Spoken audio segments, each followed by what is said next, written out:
Bonsoir, bonjour le peuple, ici c'est Tijgenswege, le président de la Suisse. Vous savez comme je suis, j'aime donner la voix au peuple et là on va parler des piliers du mouvement hip-hop en Suisse. Et oui, c'est là où la voix du peuple siège, le Parlement. Abonnez-vous, likez, c'est comme ça que ça se passe et ça se passe maintenant.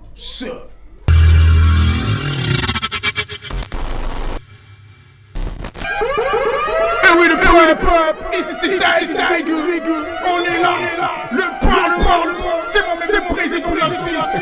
Ils ont fait, ils font toujours, ils étaient là, ils sont toujours là. Piliers du mouvement hip-hop en Suisse. Yeah! J'ai cité Jiggy Jones, j'ai cité Vince Lee, Baby Jones, je sais pas comment ça s'appelle, mais bienvenue. Ça va mec? Ça va bien. En tout cas, comme je vous ai dit avant et on le dit devant le peuple, ça me fait grave plaisir que vous soyez là. Merci de l'invitation. Ouais. Voilà. Merci d'avoir pensé à nous. Voilà, parce que comme j'ai dit, vous êtes des piliers. Vous avez fait les choses, vous continuez toujours à faire. Alors là, on va parler de tout. On va parler de la famille, on va parler du game, on va parler du sport, on va parler de tout ce qui se passe. Donc voilà, comment vous avez kiffé le game, comment vous avez kiffé, c'est ce qu'on va faire. Ça marche, on est ok pour ça. Qui n'est pas d'accord? De toute façon, celui qui n'est pas d'accord, on va le faire quand même. Hein? On est là, on est au Parlement, c'est comme ça que ça se passe. Hein? Alors on va commencer par Jiggy Jones. Présente-toi pour ceux qui ne te connaissent pas. Jiggy Jones, MC de Downtown Boogie, MC donc de l'émission à la base et technicien à l'époque, devenu ensuite MC par la suite, et MC de soirée encore aujourd'hui, et animateur radio sur Couleur 3 tous les jours, presque. Tous les jours. C'est quelle émission là que tu... Alors normalement c'est le week-end, le samedi et le dimanche en matinale. Je suis aussi chroniqueur le lundi après-midi et en self le mardi matin. Magnifique. Et là on va de mon côté gauche là. Là j'ai nommé Vince Lee.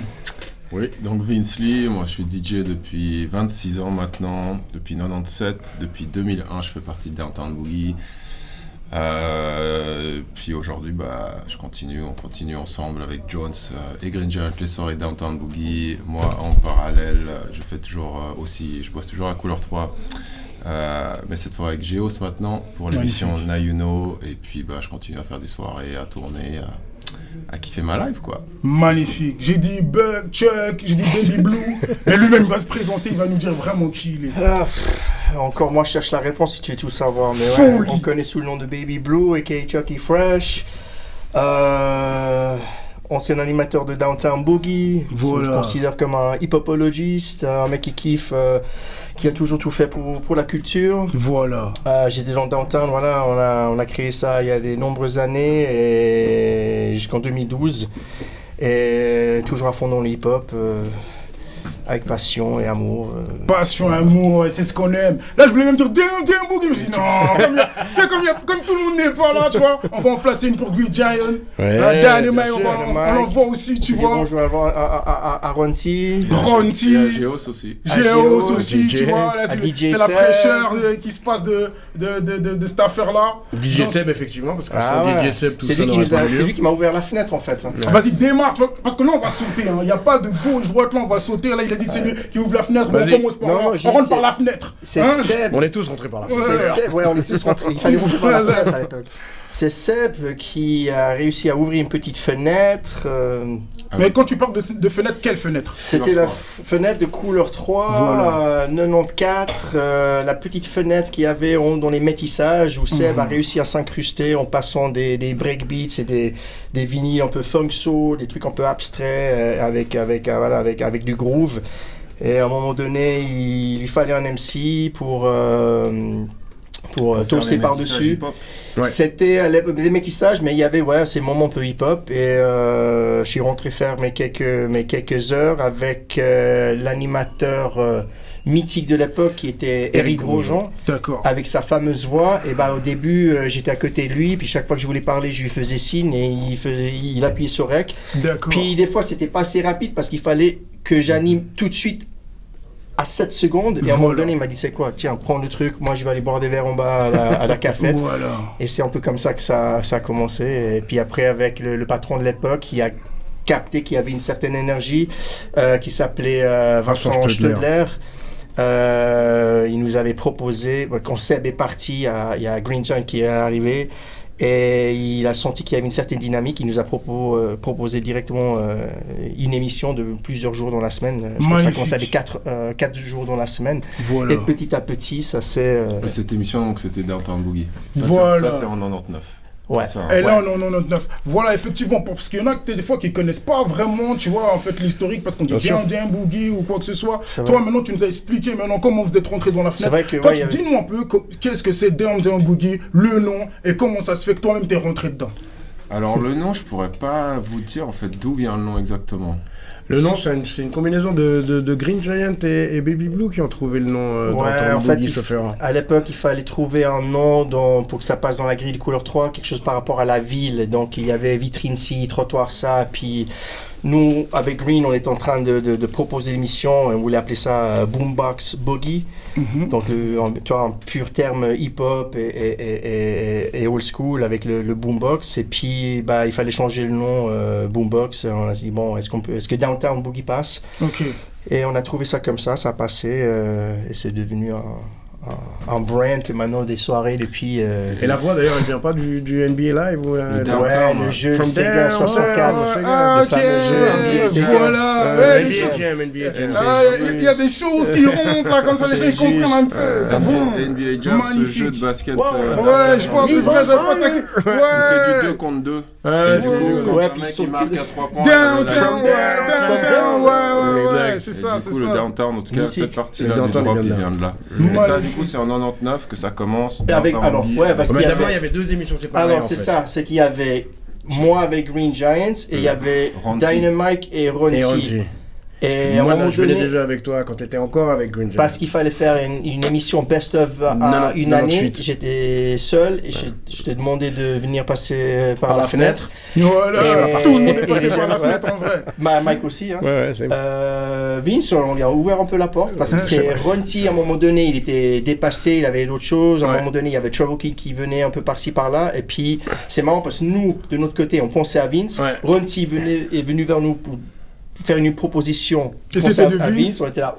Mais parce que les gens ils doivent savoir qui c'est aussi Vince, parce qu'on dit Vince, ils doivent savoir qui c'est, il est là, tu vois, il parle pas, mais c'est un grand gars comme il est là. Moi les premières soirées que j'ai été en Suisse, c'était lui, il était déjà au platine. Il était déjà il était déjà là. Tu vois, je veux dire, les premières soirées, des fois même quand je sors comme ça, parce que maintenant on sort plus trop, quand je sors, je le vois, il est encore au platine, je me dis folie. Comment il est encore là lui? Mais Vince, ce qui était intéressant avec lui, c'est moi je me rappelle, j'ai un souvenir très précis de Vince, c'est le premier DJ que j'ai vu, même s'il y avait des DJ qui étaient déjà en place avant lui, que ce soit des Seb ou des Wild Peach, mais des Ronti, même Green. Mais Vince, c'est le premier qui m'a regardé et qui m'a dit moi je veux gagner ma vie avec ça. C'est-à-dire pour nous on était encore dans un esprit de on fait découvrir le milieu, c'est un plaisir pour nous, c'est une passion, on n'a jamais pensé gagner de l'argent avec. Vinci c'est le premier, ça veut pas dire qu'il avait une vision monétaire de ça, ça veut dire qu'il y croyait, c'est ça que je veux dire. Il était confiant, il s'est dit moi c'est ça que je veux faire de ma vie. Il a réussi à se caler sur les ricains qui ont déjà passé cette première phase de passion, pour l'amour du truc, à vivre de ça. C'est le premier qui est arrivé avec un stagiaire qui portait ses disques. Et un manager. C'est vrai. Il y avait une espèce de structure. Guy Roland, en fait, il avait raison. Il raconte seulement. Il se la raconte de ouf quand il est là. Non, mais c'est. Il se la raconte. Non, mais c'est parce que nous, on avait notre vision. Tu citerais pas. Parce que nous, on avait notre vision et on était. C'est bien. Je dis ça dans le sens que nous, on a été impressionnés par le petit Vince Lee qu'on avait envie qu'il. Petit, plus jeune. Non, c'est le petit Vince Lee. Non, mais parce qu'il était plus jeune. C'est le petit Vince Lee. Non, mais dans le sens qu'il était plus jeune et qu'on avait vraiment envie qu'il rejoigne la team. Voilà. Et il nous a impressionnés de par son professionnalisme. Ouais, parce que vous êtes les double OG, il faut savoir ça en fait. Moi je dis toujours ça, c'est la première génération des gens qui ont mis le hip-hop ici dans toute la Suisse. C'est-à-dire que vous allez en même temps que les Français étaient en train de faire leur shit là-bas, vous les envoyez ici en fait, c'est ça qu'il faut savoir. Et c'est ça. Et puis Couleur 3 a été diffusé en France, donc il y avait Lyon, t'es allé à Lyon, les gens ils connaissaient Couleur 3 dans Downtown. Voilà. Mais c'est vrai que Jones et Chuck et Michel aussi, Mike d'une certaine manière, font partie des premiers personnes à avoir kiffer et diffuser, finalement, aider à diffuser la culture hip-hop et la musique rap en Suisse. Vous faites partie des jeunes de cette première génération, parce qu'il y a des gens un peu plus âgés que vous. Les Just One, Just One, Mais vous étiez déjà là, fin des années 80, dans les premières soirées, faire partie des organisateurs des premières soirées aussi. Parce que c'est ça qu'on va parler, on va parler de ça aussi. Des premiers groupes de rap aussi, que ce soit Extra Bass System ou un tout petit peu plus tard la Hana Club avec Chuck. Enfin, c'est-à-dire que on est, ou enfin surtout eux, qui sont un tout petit peu plus vieux que nous, c'est vraiment des pionniers du game en Suisse. Et ce qui est quand même vraiment beau, c'est de voir que ces mecs continuent à faire ça. C'est ça qui est ouf. Ils ont encore les stémas et les styles, ils sont encore là. Ils ont toujours le kiff. Merci Vincent, c'est très bien. Chacun leur tour, on envoie des fleurs un peu. C'est pour ça que le Parlement est là. C'est pour ça que le Parlement est là. Tu vois ce que je veux dire? C'est ça, faut se donner du love. Tu vois, le t-shirt que Jones porte, ou aussi celui que Chuck porte, moi c'est vrai que là aujourd'hui j'en porte pas un. Désolé. Moi j'ai eu à porter. C'est des samples que c'est Chuck qui fait. C'est la marque de Pierrot. Mais c'est qui a fait le logo? Toi, c'est ça, toi. Mais c'est qui? Je veux savoir. Faut me dire. C'est Marc Angeli. Voilà. Big up à Marc Angeli. Lui aussi, il a lancé cette marque avec Marc Angeli. En fait, j'avais une idée dans la tête et c'est la personne. Voilà, j'avais envie de pitcher cette idée à Marc Angeli. Il a tout de suite capté. Et c'est lui qui a trouvé la phrase même.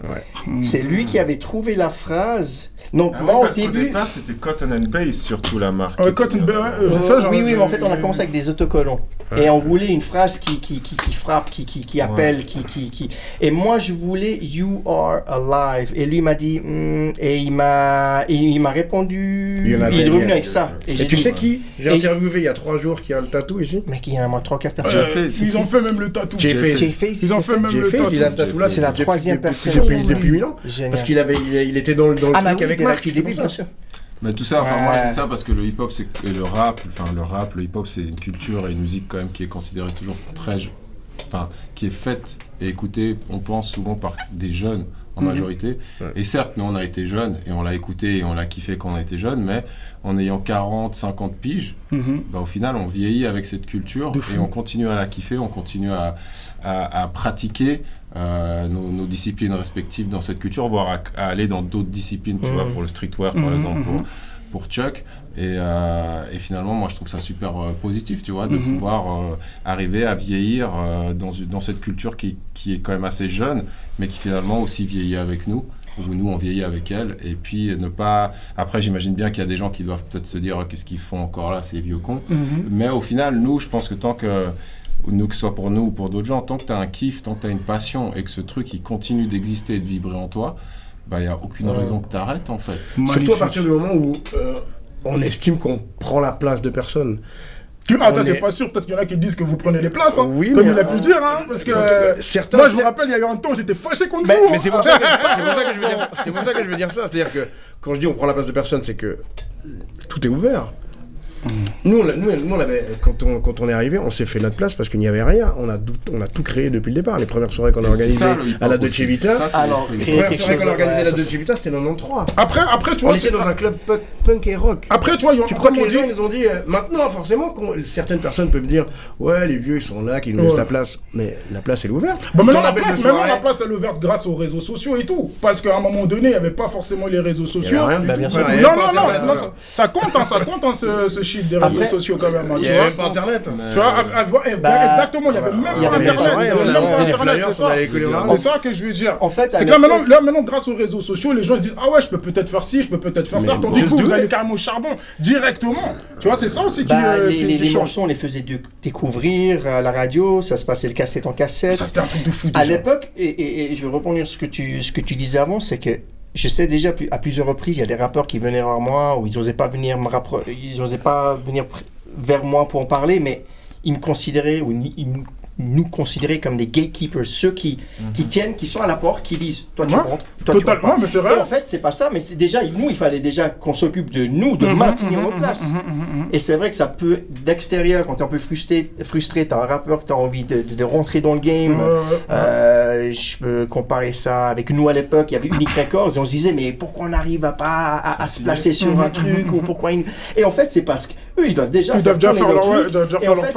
Et c'est ça, tu crées ta propre Place. Ouais, exactement. Maintenant, moi, je coupe pas, hein, là, on est là, on discute, c'est un partage. Maintenant, là, vous avez donné les éloges à Monsieur Vince Lee. Mais maintenant, moi, je veux savoir justement l'état d'esprit qui a fait, comme tu as pu raconter, qui a fait que toi, tu t'es dit, hey, écoute, moi, j'ai envie de vivre de ça. Et carrément, ce que tu as prononcé, tu as prophétisé, en fait, ton affaire, si on peut dire, et tu vis de ça. Ça vient d'où, en fait, cette hargne, ce truc? C'est pas si c'est une hargne, mais c'est juste d'avoir vu des gens le faire, en fait. Mais Ensuite, il n'y avait pas énormément de gens, mais c'est moi, mes idoles au niveau du DJ, c'est Cut Killer et Funk Master Flex. Du coup, moi, je voyais ces mecs. Qui sont encore là, hein. Ils sont là, encore plus que jamais. Funk Flex. T'as pas vu l'intro de Funk Flex, j'ai balancé ou quoi? Au lieu des bombes, t'avais totalement. Mais ces deux mecs, tu vois, c'est des putains de DJ. Alors, le premier truc, c'est que c'est des putains de DJ. Voilà, donc déjà. ça, c'était la base. Moi, je voyais ces mecs et je me disais, waouh, c'est des DJ incroyables, je veux arriver à ce level-là, je veux arriver à ce level-là de connaissances, de technique, de foutre le bordel en soirée, tout ça. Bref. DJ de mixtape en plus. DJ de mixtape aussi, bref. Et du coup, Avec mais un après, manager. c'est des mecs qui ont... Avec un manager, il aime bien mecs, avec un Non, mais manager. c'est hein. vrai. Parce que c'est quelque part, c'est un... Oui, ça c'est sûr, Et, mais ce que je veux dire par rapport à ces mecs-là qui m'ont influencé d'une certaine manière, c'est que c'est aussi des mecs qui avaient un esprit quand même assez business. Mais ça, c'est Moi- toi qui t'es dit, je vais avoir un manager ou quoi? Non, alors ça, moi j'avais pas forcément l'esprit business, mais j'ai vu ces mecs faire ce qu'ils faisaient, c'est-à-dire faire une carrière de DJ, mais aller au-delà de ça, parce que Funk Flex, il avait la Street Team, ensuite Cut avait la Street Team, ils ont fait plein de trucs, la production de disques et tout ce que tu veux, tout ce qui est presque possible et imaginable au niveau du hip-hop, et c'était un peu les premiers DJ à faire ça, tu vois, à vraiment... prendre le truc comme ok, c'est la culture, mais il y a aussi, voilà, on vit dans une économie capitaliste. Du coup, faut créer tu peux, l'écosystème du voilà, du- tu peux créer un écosystème financier, t'auto-financer, vivre de ta passion, voire aider des gens à vivre de leur passion aussi. Et donc moi, ça, c'était mes modèles. Et puis, j'ai rencontré avant, enfin, je faisais pas de soirée, moi, je mixais juste dans ma chambre. Et puis, j'ai rencontré Guy Roland. Voilà. Qui lui, j'avais donné une cassette que j'avais enregistrée chez moi, une mixtape sur cassette, donc en 97, j'avais donné un pote Alpha au Charmy, qui était un pote de Guy, et qui l'a donné à Guy. Guy l'a entendu, et Guy Roland, à l'époque, c'était vraiment un mec qui était... c'est un mec super important pour la culture hip-hop et le développement des soirées, le développement de la culture en Suisse, et qui avait un gros esprit business. À l'époque, il était DJ, mais il voulait arrêter de mixer, et il a sonné chez moi un jour. Il m'a dit... Car on est sonné chez lui. Il y a tout le monde qui vient le Pas chercher lui. forcément, je sais pas, j'étais son premier DJ en tout cas. Ouais, en Et tout cas, il a le premier sonné, DJ, ouais. Mais avec il Guy m'a Maman, dit, il était pas avec lui aussi? après. Et Guy Roland, il a sonné chez moi, il m'a dit voilà, je suis Guy Roland, moi j'étais DJ, mais je suis DJ, mais j'ai envie d'arrêter. J'organise des soirées, je connais tous les organisateurs de soirées, je ramène des sables des States, je connais tout le monde, enfin bref. Voilà le hustler, lui, le Voilà, gars. la définition d'un hustler, Guy Roland. Ah, Je veux te manager, moi je le connaissais ni d'Adam ni d'Eve, je connaissais non plus. Aussi voilà, comme il En parlait. plus, t'avais de sa gatekeeper. posture comme il est. Hein, il peut poser comme ça, Comme, mon plus le cigare. lui. Le hip-hop à Shout out. l'époque, fallait qu'il y ait des gens qui te valident pour que tu puisses rentrer dans Ah. ce milieu, dans cette porte. Du coup, moi, j'allais un peu en soirée, je connaissais des potes qui rappaient et tout, mais je faisais pas encore partie de cet écosystème hip-hop. Voilà. J'étais pas accepté là-dedans, je faisais pas de soirée et tout. Et du coup, en tant que DJ à l'époque, c'était dur. Tu pouvais pas aller juste demander un orga, book-moi, machin. Enfin, les gars, s'ils te connaissent ni d'Adam ni d'Eve, tu rentres pas comme ça. Et Guy, en fait, pour moi, c'était la clé pour tout. De fou. Lui, il est arrivé et il m'a direct fait mixer dans les soirées N-Pro. Ma première soirée, c'était avec Ronty et Edward. C'était l'after party de MC Light à Genève. Wow. Gosse. La deuxième soirée, C'est c'était le pas jour rien. d'après. C'était une soirée N-Pro au Playtime, donc le club qui est à la Borde. À la Borde, on a d'abord. Qui a été ensuite le Shy Club. Le et Shy tout. Club, mes cousins. Après, Guy va directement enchaîner sur des soirées à l'Arena, frère. Snoop Dogg en 97, ça c'était N-Pro. Folie.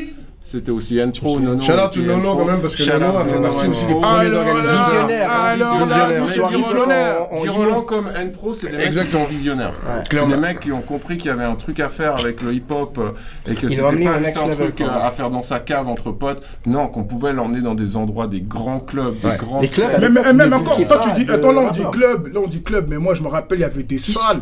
c'était pas des clubs. salles, c'était même pas c'était des des clubs. salles. Les clubs, C'était C'est-à-dire, tu vois, je veux dire, des centres de loisirs. Oui, parce que on était vraiment encore dans les clubs. les clubs traditionnels, ils voulaient pas de nous. Écoute, moi regarde l'anecdote. Moi j'en On est ai les balancé premiers à des être rentrés dans les anecdotes. Tu vois, clubs. moi j'aime bien Ouais. les anecdotes dans ce Frisbee, genre de shit là, tu vois. Maintenant moi je veux ces nouvel an maintenant, tu vois, ces nouvel an. Parce que nous, tu vois, nous on est les troisième génération, tu vois. Nous les petits, on arrive, le sbelard toujours aspect. On vient, on kiffe. Maintenant, c'est quoi soirée maintenant, Nouvel An? Nouvel An, une soirée Nouvel An et tout, c'était au flanc. Mec, on débarque dans un bar comme ça, tu vois ce que je veux dire? On débarque, je sais même pas si toi t'étais au mix ou quoi que ce soit. Je vois table de billard. Ah, c'était où ça? Des meufs qui dansent sur la table de billard et tout. Non. Où il y avait Qu'est-ce qui se Non, passe? au tacos bar, là, un truc comme ça. Voilà, toi tu sais. Parce que là, ils croient que je mens. Des fois, quand je raconte des trucs comme ça, ils croient que je mens. Non, c'est Eh, tacos bar. table de billard, les gens sont en train de jouer au billard, les meufs elles dansent sur le truc de billard, il y en a qui sont habillés en costard, il y a du Jean-Marc. J'ai dit, qu'est-ce qui se passe ici? On me dit, c'est qui a fait les bails? Non, shut up. Il a fait les bails. No, c'était un visionnaire vraiment. Tu vois? Il a ramené Snoop Dogg à l'Arena en 97, il faisait voulait des faire soirées les dans les N-Pro, il frisbees, était en train de faire, il a pas été jusqu'au bout, mais il montait les N-Pro Awards. Oh là là là Il là a vu là MTV là. Awards, il a vu BET Awards, il a trouvé des financiers et tout, et il s'est dit je vais faire les N-Pro Awards. Mais pourquoi maintenant vous avez pas fait maintenant vous aussi? Toi tu savais l'histoire, pourquoi vous avez pas créé Parce que la ça c'est quand même, c'est un gros boulot, puis il faut aussi avoir, il faut Parce qu'aujourd'hui on peut le faire, hein. Bah, Aujourd'hui, il y a eu les on est d'accord, Reverend Regarde en Awards. France combien de temps ils ont pris pour le prendre, le C'est faire, ça. 25 ans. C'est compliqué, hein. 30 ans, c'est C'est-à-dire dur. qu'au-delà de la volonté de vouloir monter une infrastructure comme ça, Ah, c'est un il énorme taf. faut le marché, puis il faut quand même le nombre d'artistes. Ça veut pas dire qu'il n'y a pas d'artistes ici, il y en a énormément. Mais après, il faut des artistes qui sont sortis des trucs. Alors après, à l'époque où Internet n'était pas encore là, c'était différent. Sortir un album ou sortir des C'était trucs, très il dur, fallait être signé. Il y a qui était signé en Suisse à part Fallait Il y a qui louer faisait des clips? Fallait Il y a qui faisait des clips, ça sortait sur louer des YouTube. studios. le premier, le seul Mais même YouTube, pas, il même était pas, signé, YouTube. c'est avant YouTube. Du Ouais. coup, tu faisais un clip, fallait qu'il ait déjà pour Passe à la financer télé, un ouais. clip, trouver un réal, c'était super Ouais, cher. C'était de pas fou. du- Aujourd'hui, t'as le matos. Et il n'y avait pas d'endroit pour diffuser ton clip. C'est Tu vrai. pouvais espérer que MTV, mais MTV, elle n'allait pas diffuser un clip. C'est À vrai. l'époque, il y avait Suisse. vraiment un C'était plafond de verre, De ou je sais verre. pas comment on dit, puis aussi les vraies frontières qui existent entre la France, la Suisse, les pays. Ouais. Bah, à l'époque, ces frontières, elles Et stoppaient la ta Suisse musique allemande. de sortir. Pour de Il faut vrai. savoir Si aussi tu quand étais même que suisse, en France, on n'allait pas te calculer. la Ça légitimité va être d'un très, très rappeur dur. suisse. Jusqu'aujourd'hui encore, là maintenant Oui, ça mais commence, ça n'a- ça mais ça n'a commence. rien à- ça, Mais il y a ouvert. encore ce truc, il Elle y a existe, encore ça un peu ce existe truc. encore, mais regarde, que ce soit des Makala, Mais pourquoi des on parle Slimka. encore de Makala, on parle toujours de lui? Je parle Parce juste que de Je ça. kiffe, parce mon que gars. La réalité, T'es c'est là. que la réalité, Bientôt au Parlement. la réalité, c'est que même si tous les Français, parce qu'il y a énormément de Français qui venaient ici, hein, que ce soit NTM, Ah, mais oui. je parle de la première génération, hein, que ce Oui. soit NTM, IM, des Solars, on les a tous rencontrés. On a Mais tous même passé les du temps avec arsenics eux. et tout, même les arsenics Arsenic, et on était tout, dans- on on les est dans voyait le en clip, Il y a flanc. un album, il y a un album qui existe On est d'Arsenic dans un clip, qui d'Arsenic. est jamais sorti, qui est enregistré chez Just Qui est One. enregistré. Tu vois, toi, t'étais même dans l'un des clips Ouais, d'Arsenic, ouais, toi, là, ouais, tu vois, ouais, je veux dire. Mais si Je tu me veux, rappelle. ces Moi, je me histoires rappelle. de frontières, au début, je veux dire, les débuts du rap francophone, on va dire le début des années 90, il y a moins cette frontière, je pense. Parce que Sens Unique, à l'époque, ils font des concerts en France, ils montent. Oui, mais D'ailleurs, on n'a le- pas la validation, on n'a pas la validation. D'ailleurs, un des C'est premiers, plus en Suisse voire le alémanique, premier hein. label de rap francophone indépendant, Sens c'est Unique. Unique C'est Records. Unique Records. C'est un Ouais. label suisse. Lausannois. Où les Et sur Français lesquels- venaient voilà, se faire il y avait signer. FAD, il y avait Démocraté. Du coup, il y avait un échange entre la Suisse et la France à ce moment-là. Et ça s'est perdu vers la fin des années 90 ou au milieu des années 90. Tout d'un coup, je sais pas, la France s'est refermée sur elle-même. Ouais. Et à ce moment-là, c'est plus du tout intéressé à ce qui se passait ailleurs. Non. Et Alors que nous, on est même- chaud de ouf. Et même à cette époque-là, c'est-à-dire qu'il y avait un échange, mais c'était quand même très compliqué. C'est-à-dire que ils se Je sont pense rendus que compte c'est- que les choses étaient possibles. Donc, si tu veux, quelque part, Unique Records a montré la possibilité d'avoir un Ouais, label c'était indépendant la de première. rap, mais c'était quand même pas validé. C'est-à-dire que Sens Unique, quand ils allaient faire des concerts en France, c'était très compliqué. C'était là parce que la Suisse avait cette image qui lui collait à la peau de Ouais. la Suisse On est- est riche. on On est n'a riche. pas la légitimité Ouais. d'avoir des rappeurs. Alors que qui c'était aujourd'hui quand a même complètement changé, heureusement. Genre la FF, le RA, ils ont fait l'avant-première de Sens Unique, c'est grâce à MC Carlos que ils avaient envie de rapper, quoi. Oh là là. Pour là donner là une là là anecdote, là là. Non, c'est Les- pas tout les- à fait. les- C'est que le premier concert de la Funky Family, Ouais. le jour où la Funky Family s'est formée vraiment en tant que groupe, Mhm. c'est un concert Concert à Marseille en d'avant-première. 94 ou en 95 pour une avant-première de Sens Unique. Voilà. Et ils ont dû choisir un nom, ils n'avaient pas de nom encore. Ils ont Et dit, ils ont on choisi, débat, ils se sont dit on s'appelle Funky Funky Family. Family. Funky Et c'est la Family. première Ouais, fois qu'il y a eu le nom c'est- Funky Family, c'est sur un flyer pour une première partie d'un groupe suisse. Mais nous, Voilà, en là, 1992. là, c'est l'histoire qui est en train de tomber ici au Parlement. Laisse-moi dire un peu pas parce que ça va trop vite. Les gens ils comprennent pas. Vous Les- débutez, les ça seuls- débute, ça débute. Les- Tiens, Attends, j'ai une petite. La seule dédicace que Doucement. Cool Chain donne dans l'album de NTM, c'est genre Dieu, ses parents et MC Carlos. Genre, je sais Folie. pas si tu te rends compte, mais à l'époque, c'était. 1992. Il y avait concert, Rap Attitude et le maxi peut-être de Duty Free et Sens Unique. Exactement. Moi, tu sais quoi, là, attends, là, il fait trop chaud, là, man. Tu vois, là, j'ai dit non, en fait, parce qu'il y a, tu vois, full d'informations. Il faut que les gens comprennent un peu ce qui se passe, tu vois ce que je veux dire. On a tout notre temps, on est là, mais là, il faut que les gens ils comprennent un peu ce qui se passe, tu vois ce que je veux dire.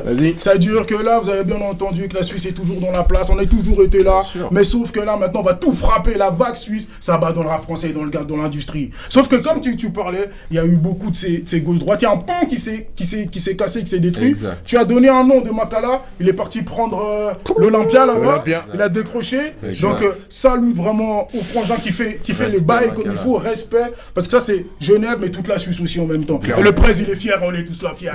Et respect à toute la nouvelle génération de rappeurs, Makala en tête de film.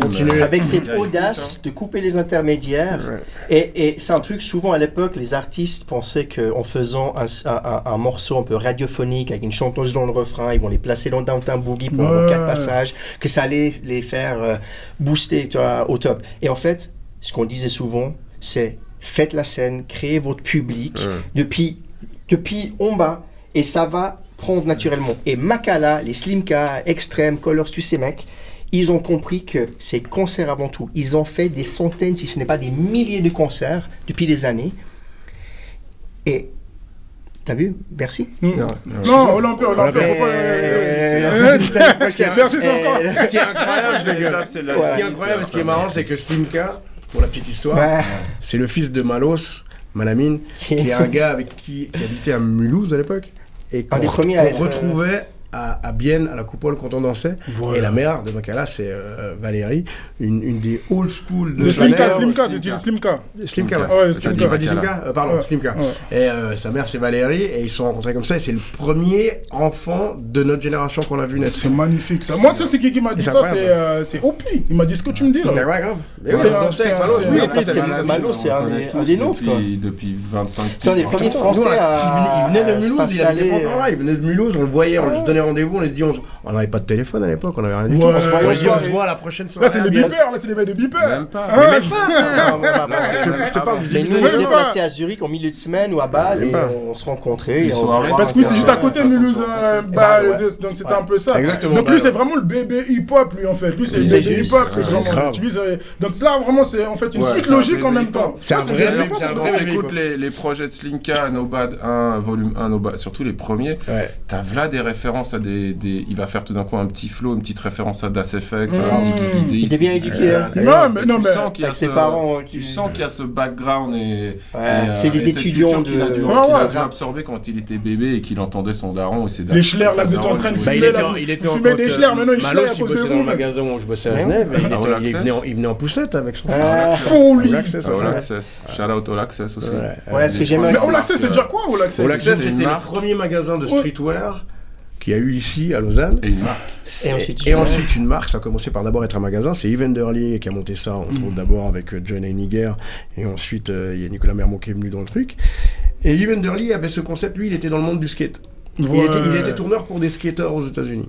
Et à un moment donné, il s'est dit, on va monter un magasin de streetwear, ce qui ne se faisait pas du tout. Là, je te parle de 1990. Là, c'est 1990. Tout le fly. Mais lui, il était au skate ou quoi, lui? Comment ça se fait qu'il tournait avec des... Il a été chercher...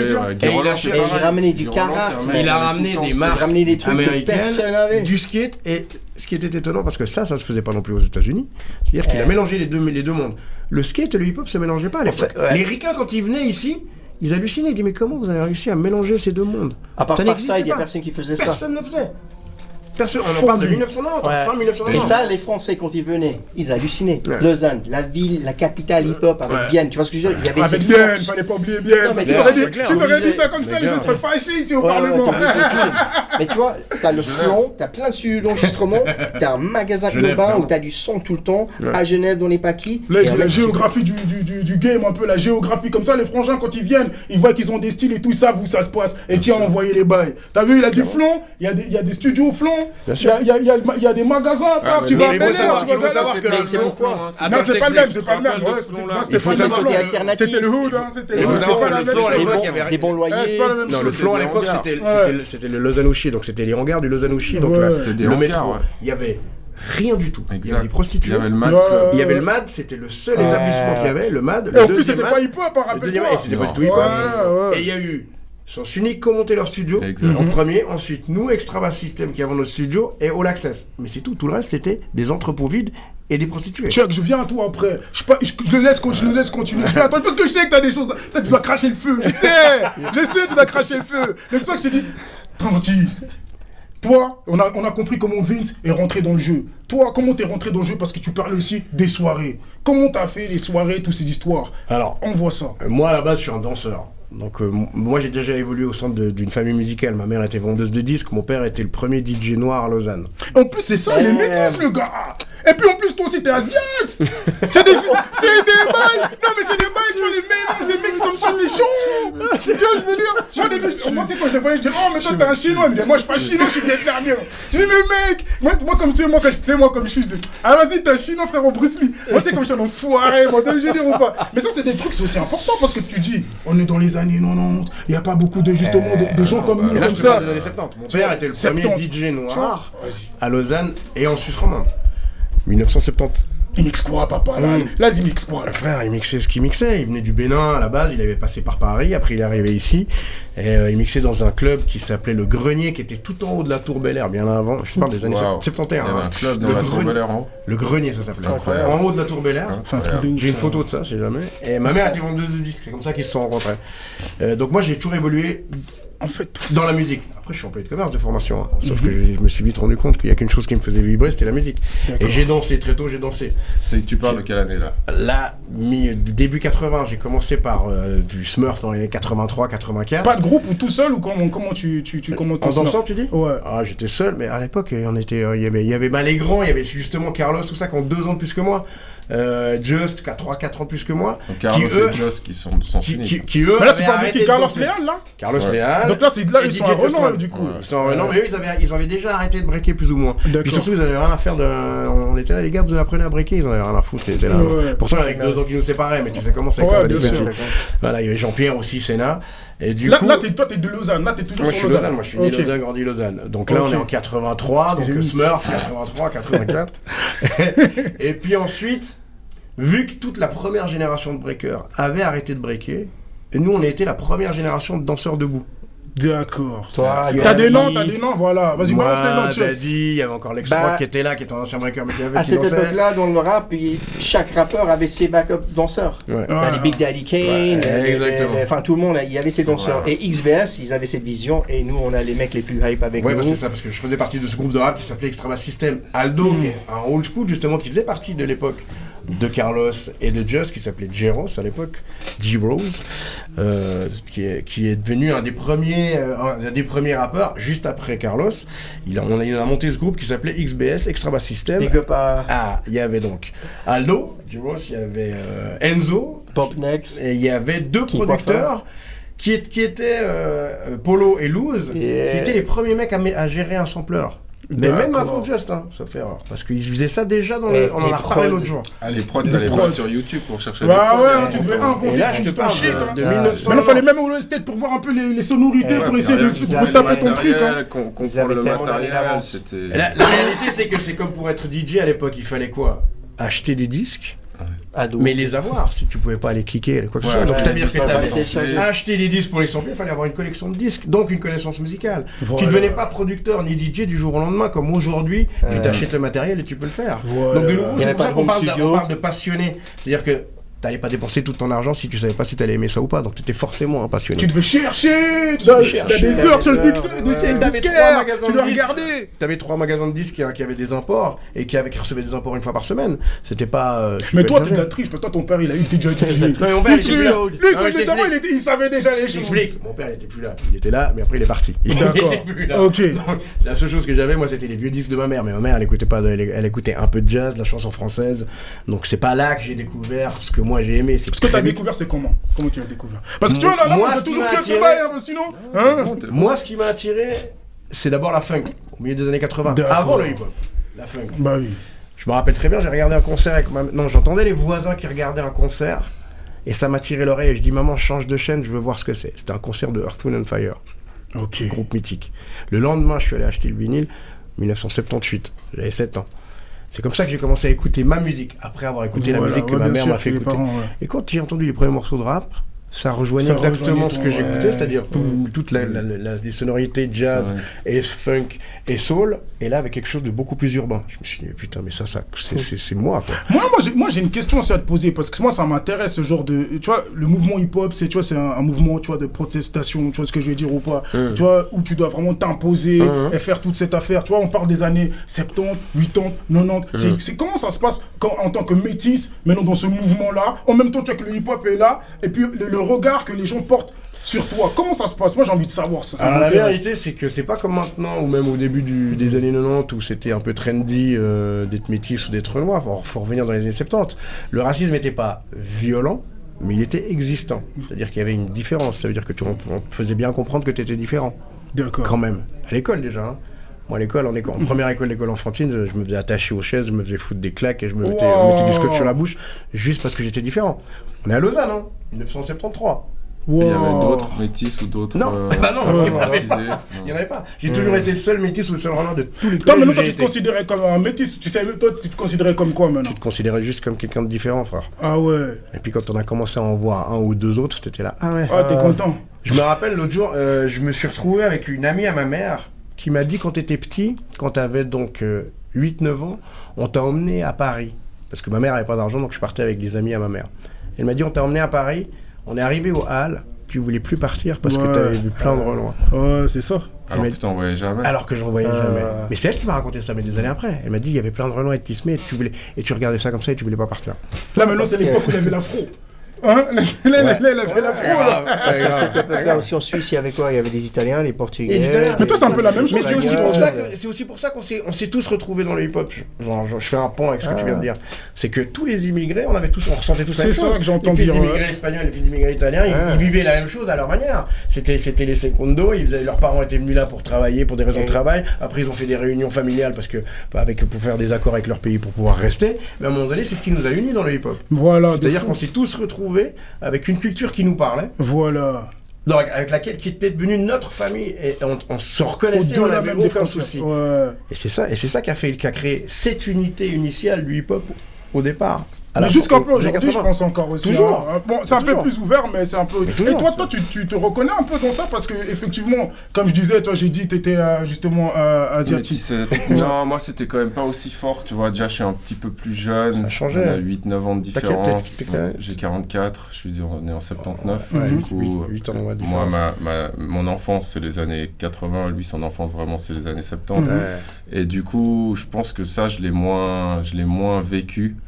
En tout cas, puis à l'école où j'étais, dans ma classe, il y avait, quand j'avais d'ailleurs, qui est toujours un de mes meilleurs potes, enfin un pote très proche, il y avait Oumar, qui bosse chez Colors. Ah ouais, qui est ok, le d'accord. manager, qui est Oumar, c'est ça qui est marrant, c'est que nous, on s'est connus genre à 8 ans, 9 ans à l'école, et on est devenus potes directs, et Oumar, il est devenu, avec le temps, aujourd'hui, il est le manager de Pink Flamingo, de Varnish la Piscine. Magnifique. Du coup, cette passion hip-hop, on l'a découvert en même temps, Oumar et moi. Et pour te dire, voilà, lui, dans ma classe à moi, j'avais Oumar, qui est d'origine, qui est guinéen, enfin, il est suisse, mais d'origine guinéenne. J'avais un autre pote Kanyana qui était métis haïtien. Du coup, c'était déjà un peu plus coloré, on va dire, en termes de couleurs et tout ça. Enfin, bref. Des cultures, tout de ça. culture plus métissée, et je pense pas avoir, j'ai pas eu du tout les mêmes expériences que Jones quand il était petit, en termes de subir un peu, de te montrer du doigt, genre toi t'es différent aussi, ou de t'accrocher à une chaise ou machin, ça j'ai pas eu. Mais après, c'est certain que le hip-hop, il y avait ce côté où tout, je pense qu'il y a toujours, mais il y avait vraiment ce truc à l'époque où je pense que toutes les personnes qui pouvaient se sentir un petit peu peut-être différentes ou en marge de la normalité ou de la société, tu vois, de ce qui est normal ou ce qu'on a l'habitude de voir en général, se retrouvaient dans cette culture parce que justement, il y avait ce côté aussi un peu, comment dire, à la fois fédérateur pour ces personnes-là, mais fédérateur parce que justement, on se fédérait contre le fait que t'as l'impression peut-être que le monde, il t'accepte pas forcément. Et du coup, tu sais quoi, nous, on va se mettre ensemble et on va faire notre propre truc. Et d'ailleurs, c'est ça qui était super intéressant et cool avec le hip-hop et qui s'est peut-être perdu un peu aujourd'hui à cause du côté commercial et de l'argent et tout ça. C'était ce côté où, en fait, c'est quoi, vous nous acceptez pas, Ok. bah nous on va créer notre propre truc et on s'en fout de Là, maintenant, on s'en- crée trop. Maintenant, du coup, maintenant on ouais. veut être il y a ce truc d'acceptation où tu sens vraiment que le rap ou la culture veut être acceptée ou est devenu vraiment grand public, alors qu'avant, en fait, on s'en foutait d'avoir la validation des Ouais, gens voilà. qui captent pas ce qu'on fait. Ouais, Tu je vois. comprends de On ouf. On veut avait juste rien faire à respecter foutre. par les mêmes. Voilà, par Ouais. les mêmes. Par les nôtres. Par les Ouais, gars c'est qui juste faisaient la de- même Quelqu'un chose que traversait la toi. route pour faire Ouais, ça, ouais, mais c'était ouais. déjà, ah, en gros, Même il m'a le- salué, il m'a reconnu. Wow. Par les anciens ça qui tue, étaient là, ceux qui ça avaient tue. 2-3 ans de plus que nous, En parce plus, qu'il y avait ouais. quand même cette notion clairement de respect, c'est-à-dire que on a toujours compris que si on était là, c'était parce qu'il y avait quelqu'un d'autre qui avait ouvert la voie, même s'ils avaient que Ouais, 2 ans de ouais. plus que nous. Eh, donc, bon, c'est la validé. même génération. C'est- La validation, là, dont tu es en train de D'un parler. plus loin. À un moment donné, Ouais. c'est voilà, je veux dire, tu Ouais, pouvais là, pas- c'est il la faut- street on cred. revient La quand street même, cred pour on de revient vrai. quand même à une époque où tu pouvais pas décider de t'habiller Eh, tu te faisais en dépouiller. hip-hop comme ça juste pour le plaisir, c'était pas Si possible. tu faisais pas quelque chose dans le move, si tu portais des Comme il a dit, superstars si ou tu la faisais pas ceinture, quelque chose, il fallait a que tu dit, sois fallait que tu actif. sois actif. Actif. Fallait que tu sois actif. La question on c'est te saluait, et c'est qu'est-ce que tu fais dans le move? Si Qu'est-ce que tu fais quoi?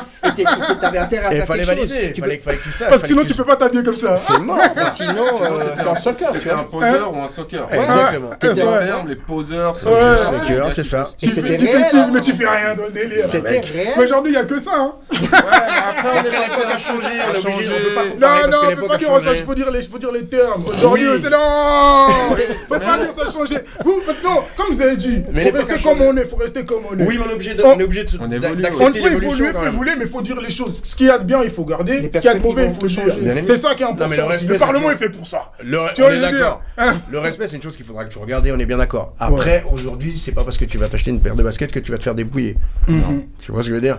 Non, ouais, non, On mais est- ça, on est- on est ça, 35 ans non, après, ça, quand même. ça, je pense que Mais c'est on pas devrait trop ça. aussi Alors, finir, c'est pas plus mal. sévère. Mais comme je dis, il y a des C'est choses. pas plus mal. Mais C'est comme pas je dis, plus mal il y a aussi. des choses qu'il n'y a pas besoin de faire, mais il y a des, Non. tu vois, il y a l'état d'esprit qu'il faut quand même donner afin que les gens ils comprennent ce que c'est le hip-hop. Que Ah, c'est c'est pas chose- juste, parce que c'est une culture, Ah, oui. et que c'est pas un mouvement. Bien évidemment. C'est ça que je veux dire. Genre, il Voilà. fallait- Bien évidemment. Et ça obligeait tout le monde, soit tu graffais, soit tu rappais, t'écrivais des textes, soit tu dansais, et genre, il fallait vraiment... Chuck, toi, tu faisais quoi? Mais c'est non, un non, principe de vie. là, Un principe de vie, c'est qu'est-ce que tu amènes sur la table, quelle est ta contribution à quelque chose que tu participes. On n'est pas là pour prendre, on est là pour donner. Mais c'est le même Voilà. principe de vie. C'est-à-dire, C'est un échange. si tu ne penses qu'à prendre, ça ne fonctionne Un pas. échange. Si tu, c'est en Magnifique. donnant que tu reçois, pas l'inverse. C'est Magnifique. pour ça qu'on en revient à l'histoire de soirée où genre que nous notre place, oui tu donnes, tu reçois. Voilà. C'est en donnant que tu reçois. On a parlé de Vince Lee, comment il est rentré dedans. On a parlé aussi en fait des origines. Toi, j'ai envie de tout savoir. Vas-y. Moi, je suis curieux. Vas-y, Tu vois, je vais dire ou pas? Parce que lui, il a dit, il est né à Lausanne, il a grandi là-bas. Lui, c'est un Genevois. Toi, tu viens d'où? T'es né où? Comment t'es rentré dans le game, dans l'hip-hop, et qu'est-ce que tu faisais? Alors, moi je suis balois. Je suis fils unique de parents un peu hippie artistes. Et ils ont décidé, artiste. ils ont décidé de vivre ce rêve américain. Ouais. D'accord. Donc déjà dans les années 70 ça se faisait pas. Et on a quitté Bâle et on est parti aux États-Unis. Bah, Ils ont choisi San Francisco. Ça va, il y a pire. À San Francisco, naïvement, on arrive. dans toi, un t'es quartier- né là-bas ou bien t'es né Non, je suis là-bas? balois. Je suis Ah, né à d'accord, Bâle. d'accord. À l'âge ok. de 6 ans, mes D'accord. parents ont décidé de tout plaquer et partir là-bas. Je savais pas. La première fois- C'est vrai, tu savais pas? J'apprends ça au La- Parlement. la Je savais première qu'il fois, était à San C'était Francisco, juste mais- pour faire un lieu d'état, enfin, état des lieux, voir si on kiffait. Si c'était faisable ou pas. Ouais, on arrive, on fait San Diego, on fait enfin, un petit peu plus le sud, on fait aussi, je sais pas si on fait San Francisco la première fois. Mais toi, tu parles suisse-allemand du coup? Ouais, ouais. Ah ouais, oh le fou! Ah, t'as dit quoi? T'as dit quoi? Vas-y, dis. Mais ça, Ah, c'était ok, ok, pendant longtemps, excusez. j'ai refusé, j'ai nié, j'ai fermé ça dans les tiroirs au fond Grave. de ma tête. Avec Ouais. nous, il nous l'a avoué bien tard. Ouais, Ah ouais! Grave. Mais tout ça pour dire que la première fois on part, il y a plein de couleurs, il y a l'état d'esprit californien. Ils m'ont demandé, tu aimes? Je dis, mec, c'est incroyable. Ouais.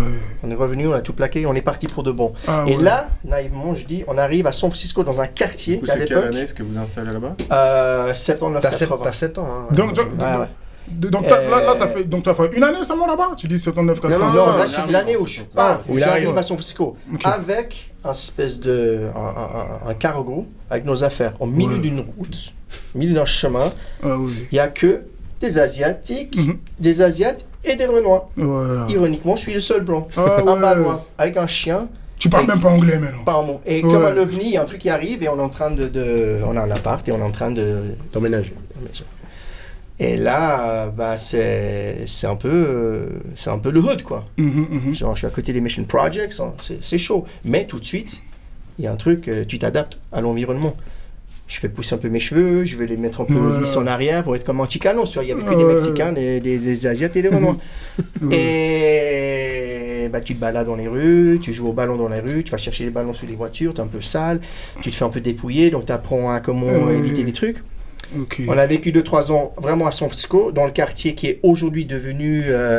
c'est un peu comme le Flanc, c'était des endroits où il y avait beaucoup de garages, des zones industrielles. Ouais, avec des ateliers ou tu vois, des espaces. Et maintenant, c'est devenu des lofts, des flats, des startups. Gentrifié. Ouais, grave. Et puis, du coup, c'était un peu trop chaud parce qu'à un moment donné, il y a vraiment la rue qui te rattrape.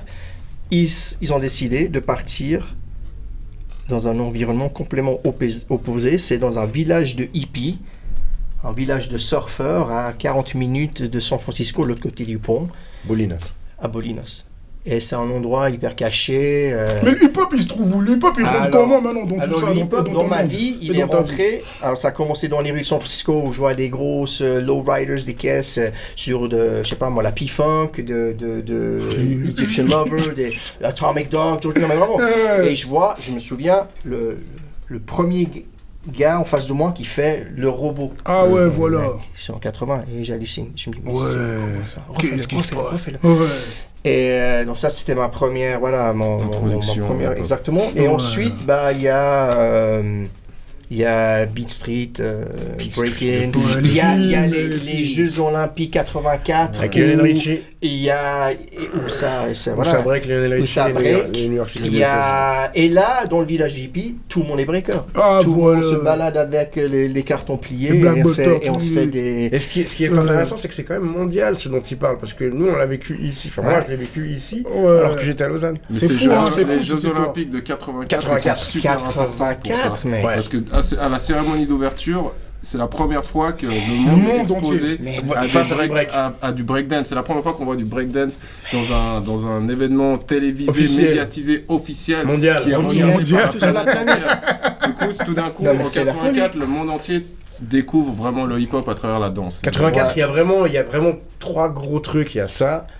Il y a Flashdance avec le film, Flashdance, on voit Crazy Legs qui tourne sur la première. C'était pas l'autre. C'est Flashdance, c'est Crazy Legs qui break sur le carton en premier. Et puis après il y a Beat Street, effectivement 84, produit par Harry Belafonte qui est décédé il y a quelques mois. Après toi tu reviens en Suisse? Alors je reviens en Suisse en 88 comme ça, et je suis censé arriver juste pour les vacances, un petit souci familial, je suis censé retourner aux États-Unis pour aller au lycée, et mes 10 jours de vacances se transforment en séjour définitif parce qu'on n'a plus le droit de retourner aux États-Unis. En fait, on n'avait pas le droit. Ah ouais? Les Américains, ils n'avaient pas le droit de nous virer, mais ils avaient le droit de nous empêcher de rentrer. Ah ouais, ok. Ouais. Et donc, il y avait une petite une histoire et tout ça, on l'a appris des années plus tard. Sauf erreur, c'est mes parents, ils étaient linkés avec des Indiens, donc natifs américains, des vrais Indiens. Et les vrais Américains, ils voulaient les vrais Américains. Et ils faisaient, tu vois, ils allaient d'école en école faire des démonstrations, expliquer la vraie, ce que c'est vraiment de Thanksgiving ou le vrai Columbus Day. Et puis ça, à l'époque, c'est un peu anti-gouvernement, c'est un peu comme si tu bossais pour le Taliban aujourd'hui. Tu vois, je comprends. Et donc, ils n'avaient pas le droit de nous refuser parce que j'avais fait plus de 5 ans d'école. Puis il y avait une loi, Reagan avait mis une loi en place qui disait que si tu as plus de 5 ans de scolarité, tu as le droit de séjour, mais tu n'as pas forcément le droit du green card. J'avais pas. Mais ma mère, elle travaillait pour $5.50 de l'heure en Californie, à l'époque. Donc on était sous la classe moyenne, mais comme tout le monde en fait. J'ai gagné ça aussi en 95. Moi ce que je veux dire, franchement, moi je te remercie vraiment, tu vois, vraiment de dévoiler un peu tout ça, parce que c'est hyper important. Regarde, Vince il a dit j'ai appris, tu vois, je veux dire ou pas. Et c'est bien, tu vois, c'est ce que moi j'ai envie que les gens ils comprennent, fait que le hip hop c'est vraiment une culture, c'est vraiment un partage comme tu étais en train de dire, tu vois, je veux dire. Clairement. Et maintenant, Jiggy Jones. Oui. Hein?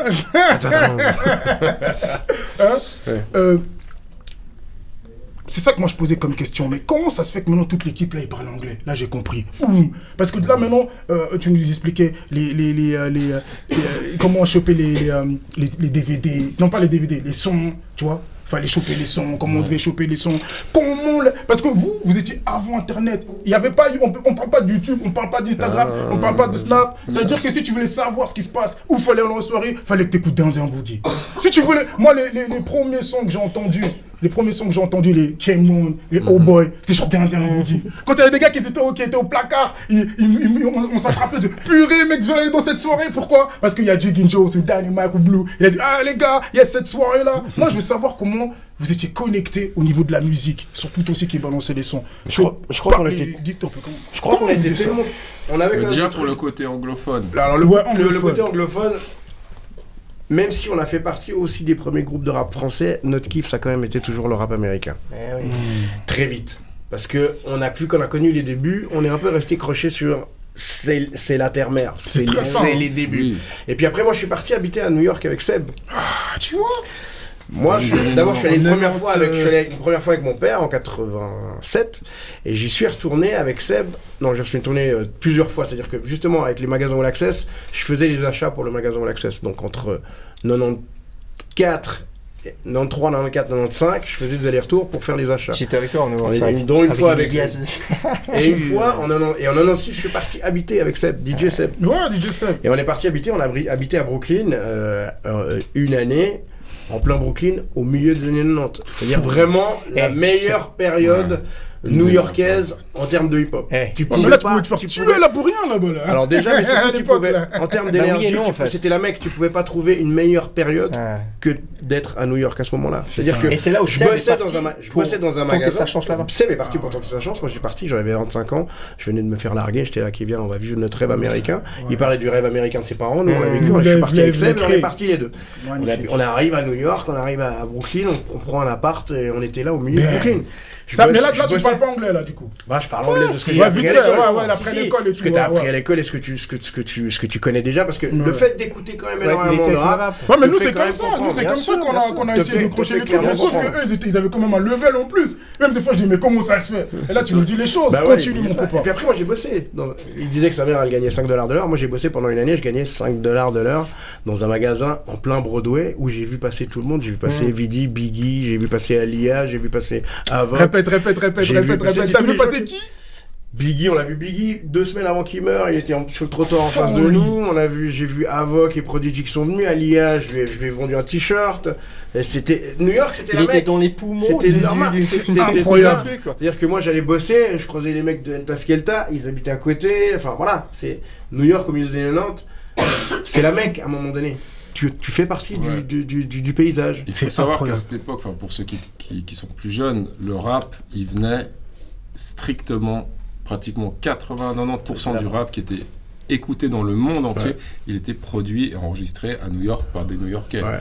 Du coup, New York, c'était vraiment, comme il a dit, nous, c'était la Mecque. Mais même pour le hip-hop, pour l'hip-hop mondial. Le hip-hop mondial. Pour les Français, pour les Anglais, pour les Allemands, pour tout le monde. Toutes les modes créées dans les rues de New York, c'était là.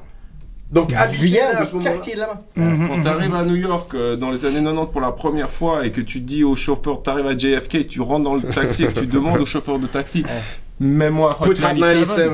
Tu lui dis put Hot 97 on the radio et Hot 97 c'est la radio hip-hop aux States à New York depuis 30 ans, genre.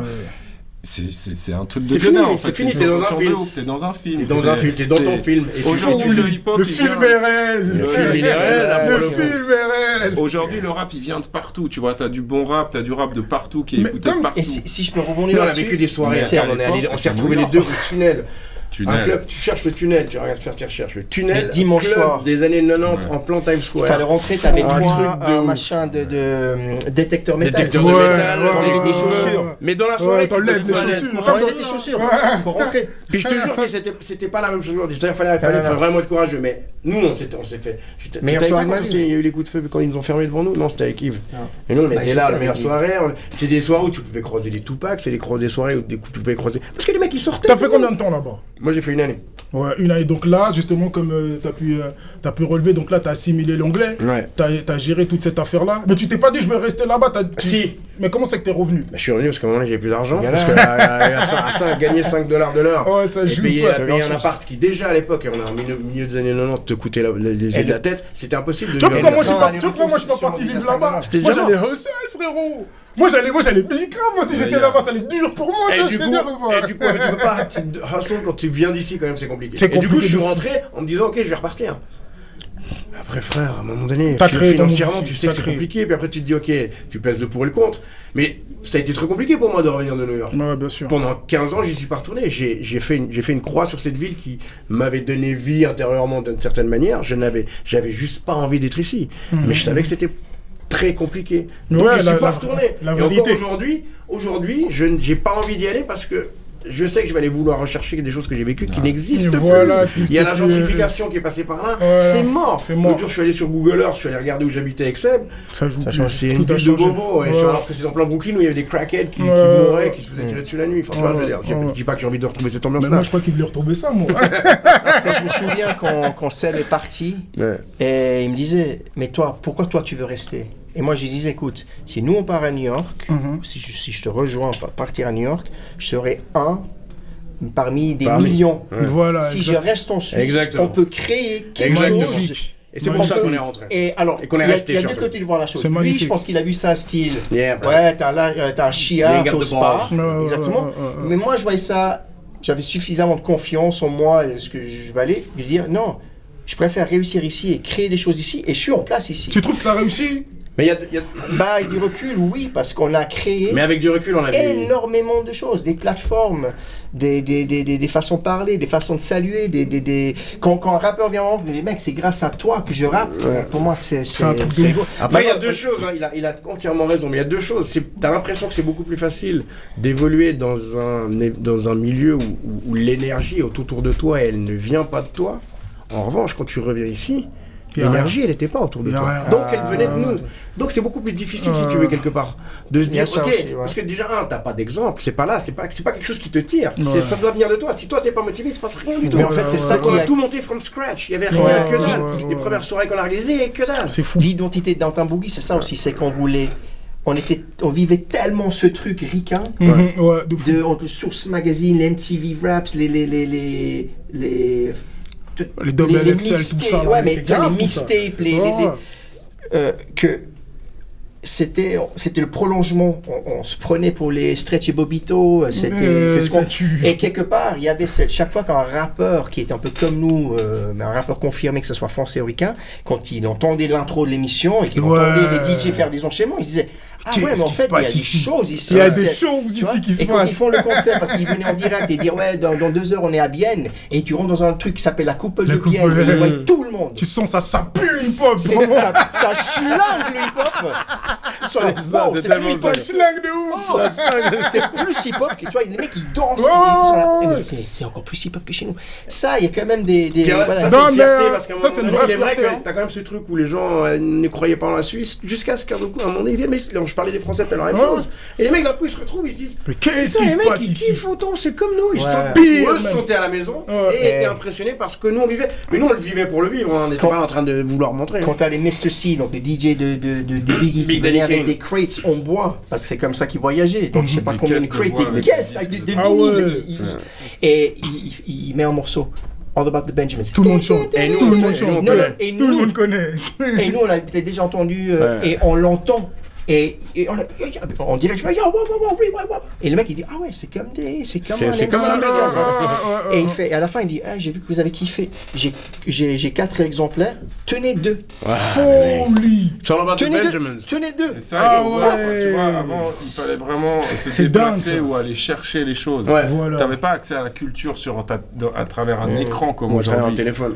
Ou un téléphone ou autre, la musique, tout. Tu devais aller aux States, tu devais aller dans des magasins. Voilà. Ou alors quand tu croisais un DJ des States et qui te donnait, il te lâchait 2-3 scuds. C'était un truc de Ou fou. un C'était un truc ouais, de les ouf. experts, Même quand t'avais t'avais un accès DJ des States qui allait aux venir maisons ici, disques t'allais aux States, vouloir ouais. trop aller l'entendre parce qu'il allait jouer des trucs que les autres DJ ici, ils n'avaient pas, on Puis n'avait pas. le travail du DJ, il faut quand même se rappeler un truc, c'est qu'aujourd'hui c'est complètement différent. Les gens ils vont en soirée pour écouter ce qu'ils connaissent déjà.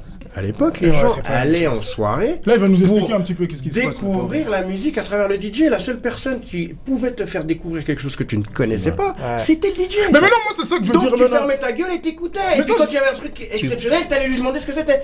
Et des fois, lui demander. et des fois, il cachait, il y avait que des white labels, donc il montrait, il voulait Il veut pas, tu veux pas que tu caches le bail. Mais là, tu vois le truc que je veux dire maintenant, Vince Lee, lui qui est DJ, on parle le truc des DJ. Vince Lee, vraiment, lui, il envoyait ça, comme j'ai dit tout à l'heure, moi, je m'en pas dit les choses. Tu vois, je veux dire, il est venu, il envoyait le truc, il connaissait déjà le juice. Mais Vince Lee, moi, je vais me poser une question.